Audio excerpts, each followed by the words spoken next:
మాజీ నక్సలైట్స్ అసలు పోరాటం చేసేదే రాజకీయ నాయకులు ప్రజల మీద విధించే అటువంటి అంటే దోచుకోకుండా ఉండడానికి. బట్ నక్సలైట్స్‌లే ఇప్పుడు రాజకీయ నాయకులుగా వ్యవహరిస్తున్నారు. అంటే మిమ్మల్ని ఉద్దేశించి అయితే కాదు మేడం.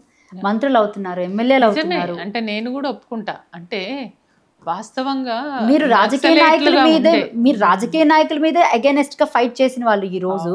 అలాంటిది మీరే రాజకీయ అవతారం ఎత్తి మీరు అసలు ప్రజలకు ఏం న్యాయం చేస్తున్నారు? అవును, అవును, అది ఖచ్చితంగా ఆలోచించవలసిన. అంటే ఎవరైనా మనసు మీద చేసుకొని చెప్పుకుంటారు, ఎవరైనా మనసు మీద చేసి చెప్పుకోగలుగుతారు అసలు? ఇది చెప్పలేరు, అదే చెప్తలేరు వాళ్ళు. అది మనం ఎక్కడి నుండి వచ్చినాము, ఏ స్థాయిలో ఉన్నాం అనేది ఒకసారి తిరిగి వెనకకు ఆలోచిస్తే వాళ్ళకి అర్థమవుతుంది. ఇప్పుడు ఇంత జరుగుతుంటే కూడా ఒక మంత్రి హోదాలో ఉండి నీ బ్యాక్గ్రౌండ్, నువ్వు ఎవరి కోసము ఏ వర్గాల కోసం పనిచేసినావు, మళ్ళీ ఇప్పుడు నువ్వు దాన్ని మర్చిపోయి అవన్నిటిని పట్టించుకోకుండా ఇప్పుడు నువ్వు ప్రభుత్వంలో ఆ దోపిడీలో, ఆ పీడనలో వాళ్ళని అణచివేసే దాంట్లో నువ్వు కూడా ఒక వ్యక్తి అయిపోతున్నావు కదా, అంతే కదా. ఇప్పుడు అవన్నీ చూస్తూ సపరేట్గా ఉన్నామంటే దాన్ని మనం సమర్థించినట్లు అవుతుంది కదా, ప్రేక్షకులుగా ఉన్నట్లు అవుతుంది కదా, నువ్వు ప్రశ్నించినప్పుడు కదా. ఇప్పుడు నువ్వు మంత్రిగా ఉన్నావు, నువ్వు ఒక మాజీ నక్సలైట్గా ఉన్నావు, ప్రజల కోసం పనిచేసినావు, వచ్చినావు అని అంటే ఎక్స్పెక్టేషన్స్ ఎక్కువ ఉంటాయి ప్రజలకి.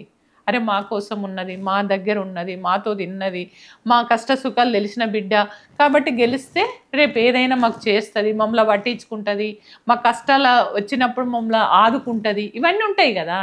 అవన్నీ ఉన్నాయి అన్నప్పుడు మరి నువ్వేం చేస్తున్నావు అంటే, నాకు పదవి వచ్చింది, నేను ఎమ్మెల్యేనైనా, నేను మంత్రినైనా, నేను ఇంకేదో అయినా కాబట్టి ఇక నేను దీన్ని ఇట్లనే కాపాడుకోవాలి, నేను ఇట్లనే ఉండాలి అంటే నీ స్వార్థం అనేది పెరిగిపోయినట్టే కదా. అంటే బేసిక్గా అక్కడి నుంచి వచ్చిన వాళ్ళు విలువలు, వ్యక్తిత్వం లేకపోతే మాట విధానం, మనసు, భావన, ఇవన్నీ కూడా ఉంటాయి వాళ్ళకి. అవును, అన్ని కోల్పోతున్నారు అవన్నీ. మనసు అనేది, ఆ వ్యక్తిత్వం అనేది దానికి లోబడి పనిచేయాలి, కానీ అవన్నీ కూడా మర్చిపోయే పనిచేస్తున్నారు. అధికారం వచ్చేసరికి అన్ని మర్చిపోతున్నారు. రైట్. ఇంకా మిగతా విషయాల్లోకి వెళ్తే గనక అంటే అందరూ కూడా చెయ్యరు అట్లా, కొంతమంది అట్లా చేస్తారు, కొంతమంది ఎథిక్స్ ఉంటాయి, కొద్దిగా నిబద్ధత ఉంటుంది, అందరు అట్లా ఉండరు. కొంతమంది అదే పదవే ప్రధానం అనుకునే వాళ్ళు అట్లా ఉంటారు. పదవి కాదు మాకు ఇదే ప్రజలే ముఖ్యం అని అనుకున్నప్పుడు ఎథిక్స్ను, వాళ్ళ బ్యాక్గ్రౌండ్ను, విలువలను ఇవన్నీ మర్చిపోరు. అవన్నిటికీ లోబడే వాళ్ళకున్న పరిమితులలో పనిచేస్తారు, దానికే ఎక్కువ ప్రాధాన్యత ఇస్తారు ఎక్కువ మంది. కొంతమంది నూట్లకు ఒకరిద్దరు మాత్రం అవన్నిటికీ మీరు అన్నట్టు ఆ ఎథిక్స్, విలువలు అవన్నీ కూడా మర్చిపోయి వాళ్ళదే ప్రధానం అనుకొని పనిచేస్తుంది. ఏమో నేను ఆ మాట అడిగి మిమ్మల్ని బాధ పెట్టినామా? లేదు, బాధ ఏం లేదు, అది అవసరమే. ఇప్పుడున్న పరిస్థితి నిజంగానే నాకు కూడా బాధ అనిపిస్తుంది. అంతమంది చనిపోతూ ఉంటే నిజంగా మొన్న రవి కానీ అంత పెద్ద స్థాయిలో ఉన్న లీడర్షిప్, ఆ నాయకుల్ని పొట్టన పెట్టుకున్నారనేది చాలా బాధ అనిపించింది నాకైతే. అంటే ఈ విషయాలు మీ దగ్గర మాత్రమే కరెక్ట్గా వస్తాయి. అవును, అంటే అనుభవించినాం కదా అట్లాంటివన్నీ కూడా, చూసినాం దగ్గరుండి. వాళ్ళ వ్యక్తిత్వం కానీ, వాళ్ళ ఆలోచన విధానం కానీ, ప్రజల్ని వేరు చేసిన ఆలోచనలు ఉండవు. ప్రజలను దృష్టిలో పెట్టుకునే ప్రతిదీ కూడా వాళ్ళు చేసే పనులు ఉంటాయి. అట్లాంటి వ్యక్తుల్ని పొట్టన పెట్టుకున్నారు అనేది బాధ. భూమి చుట్టూ రాజకీయం జరుగుతుంది. అవును, ఎక్కడ లేదన్నా తెలంగాణలో బేసిక్గా బంగారం కన్నా విలువైంది ఏంటంటే భూమి. ఎందుకంటే తెలంగాణ రాష్ట్రం ఏర్పడిన తర్వాత భూమికి వాల్యూ ఎంత పెరిగిందో అందరికీ తెలిసింది. ఇప్పుడు ఆ భూమిని ఆయుధంగా చేసుకొని అధికార పార్టీ వాళ్ళు ప్రజల మీద దండయాత్ర చేస్తున్నారు. ఏం చెప్తారు మేడం? నిజంగా భూమి ధర మీరు అన్నట్టు బంగారం కంటే ఎక్కువ విపరీతంగా పెరిగింది. భూమి ధర ఎప్పుడు పెరిగింది? కేసీఆర్ వచ్చిన రాష్ట్రం ఏర్పడిన తర్వాత, తెలంగాణ రాష్ట్రం వచ్చినాక భూమి ధర విపరీతంగా పెరిగింది. ఎట్లా పెరిగింది? కేసీఆర్ గారు నీళ్ళు ఇచ్చిర్రు పుష్కలంగా, 2 పంటలు పండించుకోవడానికి, కరెంట్ వచ్చింది, అన్ని రకాల కూడా మళ్ళీ భూములలోకి పోవడానికి రోడ్లు అయినాయి, ఏదైనా కూడా బ్రహ్మాండంగా డెవలప్మెంట్ అనేది బాగా జరిగింది. కాబట్టి భూమి విలువ విపరీతంగా. కేసీఆర్ ఉన్నప్పుడేమో భూముల్ని కాపాడుకోవాలి, భూముల రైతులకు రైతు బంధు ఇచ్చిండు, 2 పంటలు పండించుకోవడానికి 2 పంటలకు. రైతులు ఎక్కడన్నా రుణాలు తీసుకుంటే రుణమాఫీ చేసిండు, రైతులకు ఇన్సూరెన్స్ ఇచ్చిండు, అన్ని రకాలే చేసిండు. ఆ రకంగా భూముల్ని ఎక్కడ ప్రభుత్వ భూములు ఉన్నా భూముల్ని కాపాడిండు. ఇంకా ఎవరైనా ఉంటే చిన్న చిన్న కులాలు, అభివృద్ధిలోకి రాని కులాలు, గుర్తింపు లేని కులాలు, వాళ్ళు కూడా వాళ్ళకు ఒక గుర్తింపు ఉండాలి, వాళ్ళకంటే ఒక షెల్టర్ ఉండాలని ప్రతి కులానికి కూడా హైదరాబాదు నడిబొడ్డులో వాళ్ళకు భూములు కేటాయించిండ్రు. 2 ఎకరాల ఎకరం కా నుంచి 2 ఎకరాలు, 3 ఎకరాలు, 5 ఎకరాలు, 10 ఎకరాల వరకు ఒక్కొక్క కులానికి అట్లా కేటాయించిండ్రు. ప్రభుత్వ భూములు ఆ రకంగా ఇచ్చేసిండ్రు. భూములు ఎక్కడ కూడా హైదరాబాద్ చుట్టూ ఉన్న భూములన్నీ కూడా కాపాడబడ్డాయి ఎక్కడైనా.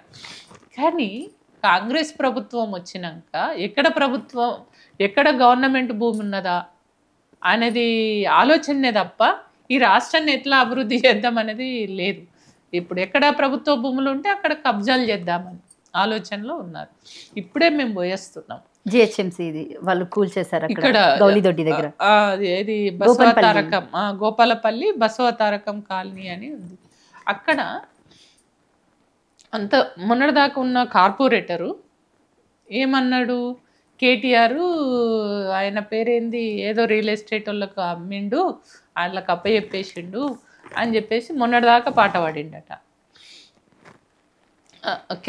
కేటీఆర్ని బదనాం చేసిండు.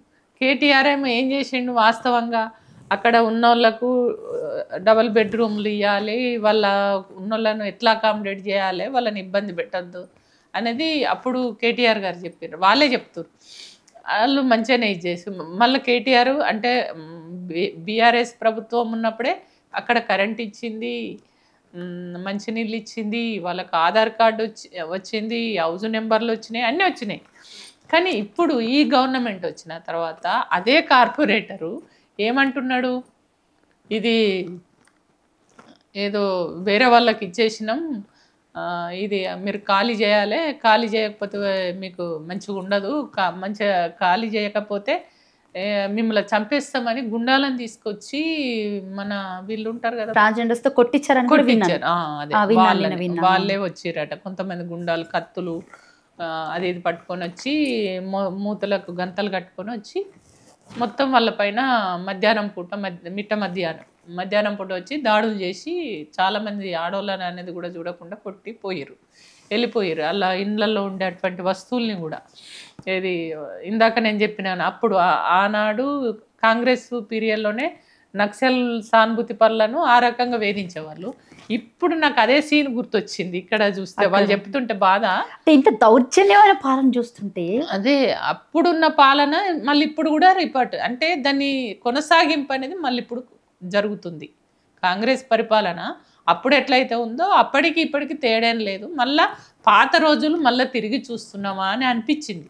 అంటే గుండాలను పంపించి ఆ భూమిని వాళ్ళకి ఎంతో కొంత పడేసి వీళ్ళని ఖాళీ చేపించి ఆ భూమిని కబ్జా చేయాలనేటువంటిది రేవంత్ రెడ్డి యొక్క కుట్ర. ఆ కుట్రలో భాగమే వాళ్ళ అనుచరులను పెట్టి అక్కడ ఇవన్నీ చేపిస్తున్నాడు అనేది చాలా క్లియర్గా కనబడుతుంది. అంతా కూడా మీరు అన్నట్టుగా భూమి అనేది చాలా విలువైనటువంటి. ఎందుకంటే కంచెగచ్చిబౌలి హెచ్సియు విషయంలోనే స్టూడెంట్స్, అంటే మన రాష్ట్రం కాకపోయినా కొంతమంది స్టూడెంట్స్ నార్త్ ఇండియా నుంచి వాళ్ళు కూడా చాలా మంది హెచ్సియులు చదువుకుంటున్నటువంటి వాళ్ళు ఉన్నారు. అలాంటిది ఆ భూమిని కాపాడుకోవడం కోసం ఎంతమంది ఎన్ని రకాలుగా ధర్నా చేశారో, ఆడపిల్లలు మగపిల్లలు అని తేడా లేకుండా లాఠీ దెబ్బలకి బలవుతూ వాళ్ళు నినాదాలు చేసుకుంటూ, అంటే సేవ్ హెచ్సియు అనే ఒక హ్యాష్ ట్యాగ్ తోటి ఈరోజు హైకోర్టులో దాన్ని స్టే తెచ్చుకునేదాకా చేశారంటే ఆ భూమి ఎంత విలువైందో మీరు అర్థం చేసుకోవాలి. అవును, చాలా విలువైంది. అందుకనే భూమిని కబ్జా చేయాలనేది వాళ్ళ చరిత్ర కూడా అదే కదా రేవంత్ రెడ్డిది. మీరు రియల్ ఎస్టేట్ వ్యాపారం, వాళ్ళ కుటుంబం అంతా అదే కదా, వాళ్ళ అన్న తమ్ములంతా కూడా అదే పని చేస్తారు. ఆయన ఎంపీగా ఉన్నప్పుడు కూడా ఎక్కడ కిరికిరి భూమి ఉంటే అక్కడికి పోవాలి, ధర్నా చేయాలి, భూమికి సంబంధించినటువంటి వివరాలు తీసుకోవాలి, వాళ్ళతో సెటిల్మెంట్ చేయాలి, కబ్జా చేసుకోవాలి, లేదంటే ఇన్ని డబ్బులు తీసుకొని పక్కకు తొలగాలి. అట్లాంటి క్యారెక్టర్ నుంచి వచ్చిండు. కాబట్టి ఇప్పుడు అధికారం ఉన్నది. ఏదో తెలంగాణ ప్రజలు నమ్మి మోసపోయి అధికారం అప్పచెప్పారు.